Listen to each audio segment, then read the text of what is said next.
Hi, everybody. Waiting for it to load. There it goes. We are at our last week for Nursing 423, Global Health and Health Policy. We're going to talk about some special topics, namely environmental health. Let me kind of get to that slide. Environmental health, complex humanitarian disasters, working together for change, which is about advocacy and things you can do, and bringing it back to the bedside is really, you learn that by doing your final reflection papers. So we'll just focus on environmental health and complex humanitarian disasters.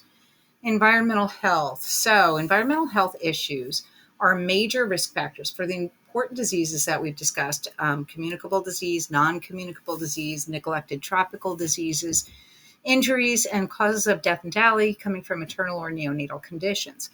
The environment impacts, our physical health in many ways. 13.7 million deaths in 2016, according to World Health Organization. It was the most recent statistic I could find. It amounts to about 24% of the global deaths are due to things in the environment that we can modify and change. There are many disease agents, many pathways to exposure, and unhealthy environmental conditions are common, with the result that the most common or the most disease and injury categories are being impacted. Ischemic heart disease, as many of you noted in your papers, is the leading killer across the globe, and that is impacted by the environment, as are chronic respiratory diseases and cancers. Injuries, respiratory infections, and stroke are also leading causes of death and DALY related to environmental health factor. Air pollution alone accounts for more than half of that number, that 13.7 million. So about 7 million premature deaths are caused by air pollution. It's a major player in cardiovascular and respiratory disease. So that gives you sort of an idea of the scope of the problem. And I'll just define real briefly the term environmental health. According to World Health Organization, they love their big, vague definitions that include every single thing. But I'll read it. Environmental health comprises those aspects of human health, including quality of life, that are determined by physical, chemical, biological, social, and psychosocial factors in the environment. Some sources of environmental determinants might include air quality, water, sanitation, hygiene, microbial contaminants and parasites found in water, air, and soil, and chemical agents like pesticides or lead exposure, and climate change. And climate change is surprisingly a very large driver of other determinants of health. So let's talk about sustainable development and its relation to human health and environmental health. So here are the SDGs that pertain to environmental and human health. Goal 1, end poverty in all its forms everywhere. You know that environmental factors make the biggest impact on the poorest people. They have access to less sanitation, less clean water, clean energy, because those things cost money. And if their governments don't enforce regulations against polluters who might be exploiting lower income nations as a source of cheap labor and looser regulations, people are exposed to that.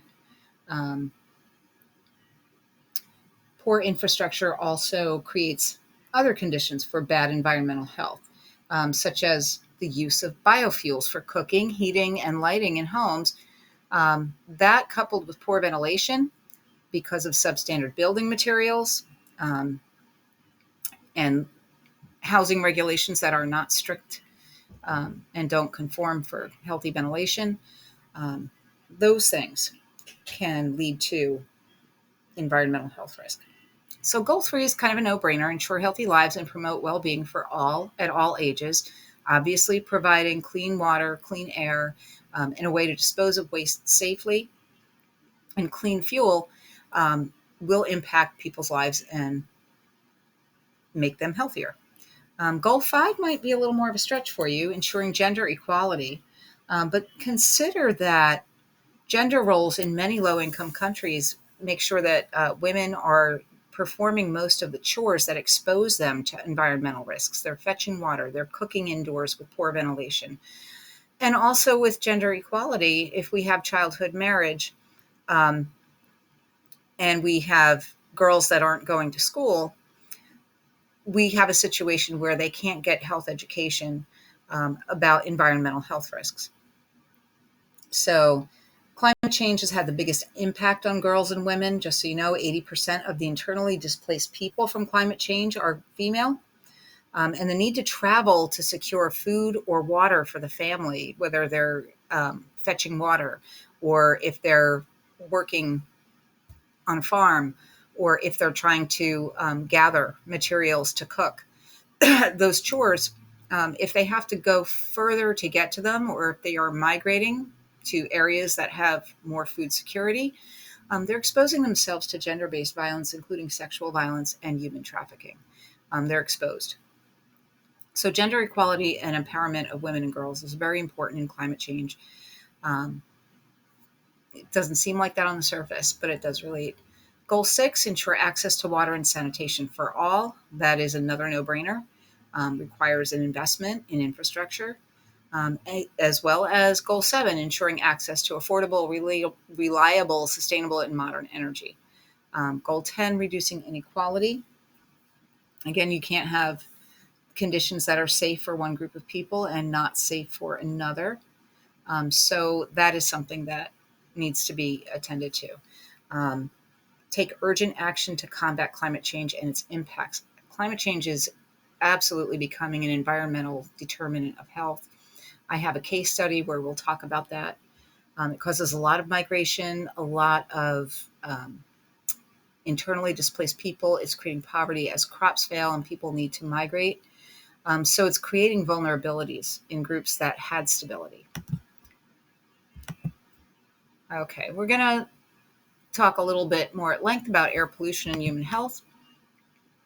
The impact on air pollution, a lot of papers that I read dealt with ischemic heart disease and lung disease, and you identified correctly the things that in a high-income country lead to those conditions. But air pollution is a big risk factor for the inflammation that leads to cardiovascular disease. And it also makes sense that if you're breathing particles of fuels that don't combust cleanly, you are irritating those lung passages, and eventually you'll have short-term inflammation, but eventually you're going to lead to long-term changes, such as cancers of the respiratory tract and chronic pulmonary diseases like emphysema or chronic bronchitis. And I know when we talked about non-communicable disease last week, I mentioned that in lower income countries, it's women who are at higher risk, and it's not from smoking, it's from air pollution. Air pollution can also lead to neurological damage. Carbon monoxide is one of the more common pollutants, so that can reduce oxygen carrying capacity. There's irritation of lungs and eyes. And some air pollutants can lead to digestive problems. And we're also learning more about the role of endocrine disruption. And that may have a lot to do with why diabetes is exploding globally, even in areas where people are not typically obese. Household air pollution is one of the most common ones. 3 billion people in this world rely on solid fuels. So fuels like wood, trash, and animal manure. And trash is a special problem because you're also releasing dioxins and other potentially harmful substances. So biofuels don't combust cleanly. They leave behind residue, these breathable particles of gases and chemical products, and even solid particles. And in a poorly ventilated home, think about some of the homes in some of these countries that are made out of materials like tin or cardboard. You might not have ventilation. The air pollution can exceed World Health Organization norms by 20 times. And if you're exposed to it day in, day out, it's very damaging. And then there's ambient particulate matter pollution. And this is the outdoor air pollution, smog. So carbon monoxide from car exhaust emissions, lead, nitrogen dioxide and other dioxins, ozone, and that all comes from our huge carbon footprint. Residues from wood and from diesel fuels, burning outdoor trash, burning residential trash outdoors, use of diesel fuels in older cars that have not been retrofitted. Smog is a big one, kind of blankets the area, and there's a nice picture of it in this slide. And volatile organic compounds such as solvents. So there are a lot of manufacturers who use lower income countries as a source for cheap labor, and because materials are cheaper and regulations are looser. And this is another reason why we need to fight inequity. Everyone should have access to clean air. And this is a huge cause of death in Delhi. So, next up, water, sanitation, and hygiene, also known as WASH. So, safe drinking water, sanitation, and hygiene are crucial to human health and well being. It's not only a prerequisite to health, but it contributes to livelihoods, school attendance, dignity. Um, if you ever get the time, you can look at things like period poverty. Those of you who took Nursing 415 may have had some exposure to those concepts. If you don't have access to a way to wash yourself, hygienic facilities with soap and water, it really impacts your social standing and your ability to get an education. Drinking unsafe water impairs health through illnesses such as diarrhea, and untreated human waste contaminates groundwaters and surface waters. So even drinking water irrigation for fields, bathing, washing your clothes, other household purposes, and that's a heavy burden on communities. There's also chemical contamination of water, whether it's natural like arsenic or man-made such as nitrates, from fertilizers, from farming. So safe and sufficient wash, water, sanitation, and hygiene plays a key role in preventing neglected tropical diseases like trachoma, which causes blindness. We learned about that last week. Soil-transmitted helminths, schistosomiasis, these things that really impact the quality of life for people and cause long-term disability and damage. But we still have poor water and sanitation and hygiene throughout many parts of the world. And it prevents us from managing other diseases, including malnutrition or non-communicable disease or cholera, because constant exposure to those things will create the conditions for non-communicable diseases, neglected tropical diseases, and other diarrheal diseases. So moving towards safely managed water supply is a major goal for the World Health Organization. So what can be done to improve environmental health? Well, a lot, actually. Excuse me. Subsidize wisely. Wash facilities in schools, workplaces, other public spaces, especially healthcare facilities. So make sure that there's running water and soap and access to clean water in public places as well as in residential places. And that takes an economic investment. Penalties. So things like fuel taxes to reduce emissions. Making sure that people who use diesel fuel have to refit their cars or else they won't be able to have transportation. That will reduce air pollution. Relocating industrial sources of pollution away from human settlements, enhancing clean fuel distribution, increasing access to electricity and clean fuel.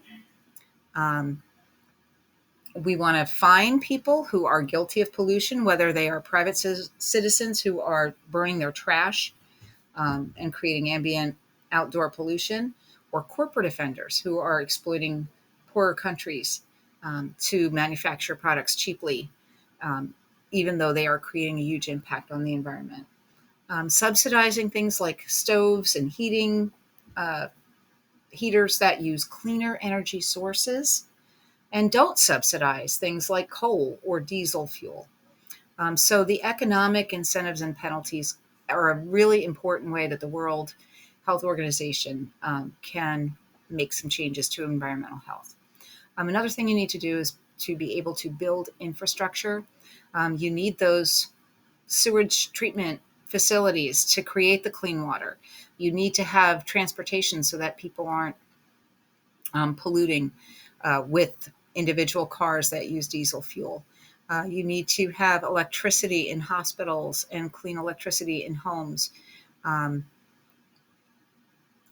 Trash pickup, something as simple as having a safe way to dispose of trash.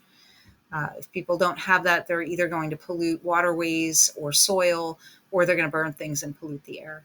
And lastly, you want to educate the public on hygiene, the importance of hygiene, water purification, either by boiling water with a cleaner source of energy, of course, or using chlorine tablets, indoor ventilation, and teaching people how to dispose of human waste without contaminating the environment. So all of those things can be done, and there are initiatives and organizations that work very hard to improve environmental health and create a better quality of health for people. All right, so now we're going to do a case study in environmental health, and this one is about climate change. You see the little girl, she's drinking something brown out of a bottle. I'll explain that in a second. But she lives in Guatemala. Guatemala is one of the countries that's most severely impacted by climate change. There was always a lot of variability, especially in what's called the dry corridor of Guatemala, Honduras, Salvador, in that northern part of Latin America. Indigenous Mayan people had ways to cope with it, and they farmed the land successfully for many centuries. But now we've had severe drought for many years in a row. The rains come at the wrong time. It doesn't rain enough. They don't last as long. The crops fail. So survival is threatened, and the choice is basically you migrate or you die. You die from malnutrition. You die from violence caused by the stress of poverty. Coffee is one of the most important exported products from Guatemala. But the coffee crops in Guatemala grow a special way, unlike in other countries. It's been especially affected by climate and economic conditions. So coffee has to be grown in the shade of a mountain, the side of a mountain in the shade, and it's hand-picked carefully. The crop requires a big investment from farmers, and they often take out loans to cover the cost. So a lot of these farmers took out loans. And then the double whammy of climate change and a global decrease in the price of coffee, it wiped a lot of subsistence farmers out of the business. So a lot of them decided to sell whatever plots of land they had, which aggravates this problem of migration because now they don't have a place to live. This is hardest on the subsistence farmers. And they usually try to migrate further north in search of work or food. Many of them will try and settle in more northern parts of Guatemala, like Guatemala City, where it's a little more urban and they have access to more services and maybe more job opportunities. They might go to Mexico if they can get there. And a lot of them will try and come to the United States. It's a dangerous journey. So some people are successful at migrating to the United States, but as you know, many are turned away, either at the Mexican border or at the United States border, or they come here. You guys watched the La Clínica de Inmigrantes, and you saw how they were treated in America, and people do get deported. About 300 people land in Guatemala every day just being deported from the United States. So the journey to get there is dangerous, and it's expensive. And parents might have to choose to leave their children behind because it's safer to do that. And the goal is to send money home.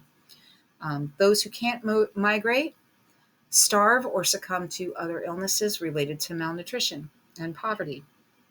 So the girl in the picture is at Ziri. She is 4 years old, but she is severely malnourished. About 50% of Guatemalan children are. 90% in the remote rural areas that are affected by climate change. Her mother has put watered down coffee and sugar in the bottle. It's a trick that mothers use because coffee will reduce the appetite and sugar makes them feel like they're getting something. And so they don't cry as much from being hungry. It's something to make them suffer less.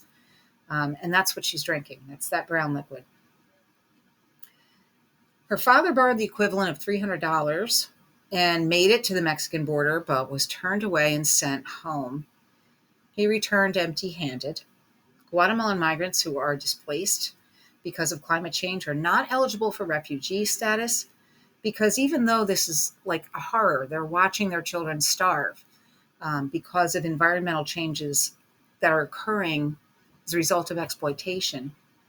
But fleeing from climate change isn't on the list of conditions from which people can seek asylum. So there's really no safe place. This family speaks an indigenous Mayan dialect called Chorty. Atsiri's mother and her four siblings cannot afford to attend school because it's not public. There's no public school system in Guatemala. The country has not invested in education. And you have to speak Spanish to attend, which they do not.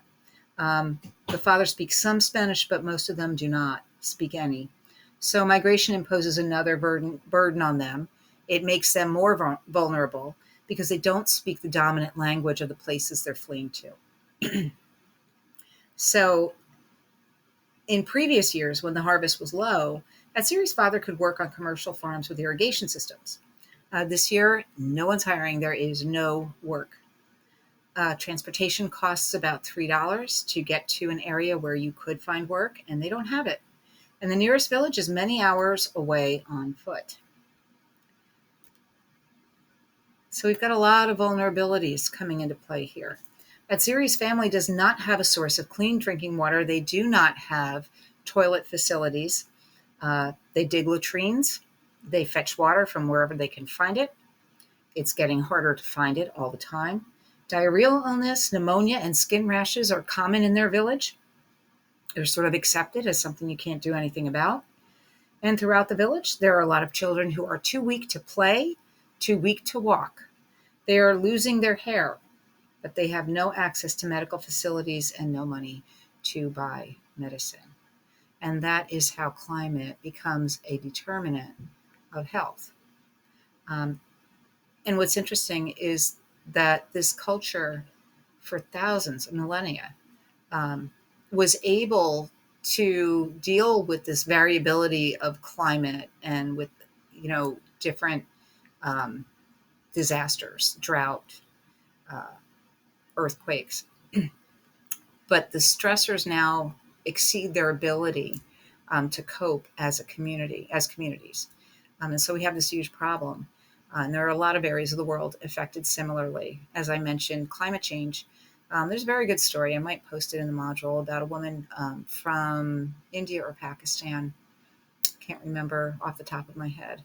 But she describes having to walk to find water and being, a potential victim of sexual violence or human trafficking every time she goes. And think about the mental health effects of all of these things. It just leads to a kind of hopelessness. So that is our presentation on environmental health. See you soon for disasters and humanitarian emergencies.